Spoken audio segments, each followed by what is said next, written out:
Thiruvananthapuram university കോളേജിലെ SFI unit പിരിച്ചുവിട്ടു. SFI Thiruvananthapuram ജില്ലാ സെക്രട്ടേറിയറ്റിന്റേതാണ് തീരുമാനം.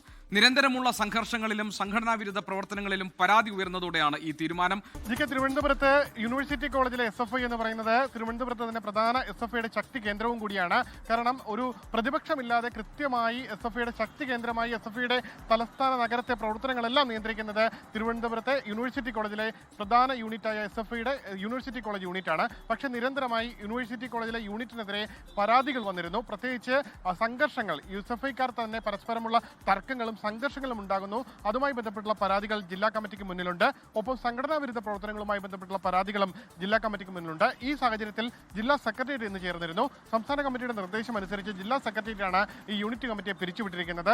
പകരം സംസ്ഥാന സമിതി അംഗത്തെ കൂടി ചുമതലപ്പെടുത്തിക്കുന്ന ഒരു അഡ്ഹോക് കമ്മിറ്റിയെയും നിയമിച്ചിട്ടുണ്ട്. ഇതുകൂടാതെ ഈ യൂണിറ്റ് സെക്രട്ടറി യൂണിയൻ ഫണ്ടായി 2 ലക്ഷം രൂപ മറ്റൊരു അക്കൗണ്ടിലേക്ക് മാറ്റി എന്നൊരു പരാതിയും ഉണ്ടായിരുന്നു. ഈ പരാതി അന്വേഷിക്കാനും തീരുമാനിച്ചിട്ടുണ്ട്. എന്തായാലും സംസ്ഥാന കമ്മിറ്റി അംഗമായിരിക്കും ഈ അഡ്ഹോക് കമ്മിറ്റിക്ക് നിയന്ത്രണം നൽകുക, നിരീക്ഷിക്കുക.